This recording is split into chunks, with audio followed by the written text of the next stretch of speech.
An Indian factory stands accused of being the source of contaminated eye drops that have consumers on edge.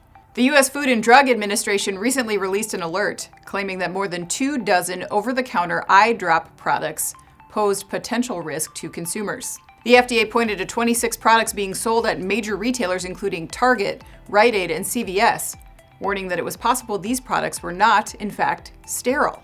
They say that applying these remedies via the eye means that they can bypass some of the body's natural defenses.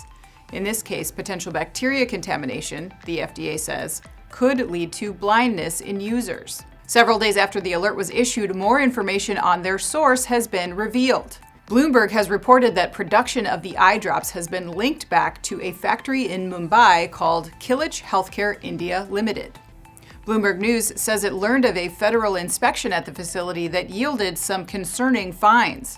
For one, they say that unsanitary conditions were reported, including claims that workers were seen barefoot. Other allegations were even more egregious, suggesting that the plant was falsifying test results in order to make it appear that the drops were safe to use, including forging dates on products. While the FDA has announced voluntary recalls on behalf of several of the brands who go to market with these drops, Kilitch has reportedly yet to issue its own, despite being urged to do so by the FDA.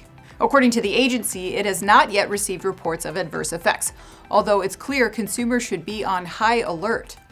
Earlier this year, non-sterile eye drops produced at another factory in India were said to have been the cause of dozens of U.S. infections, in some cases causing blindness and even death. I'm Anna Wells, and this is Manufacturing Now.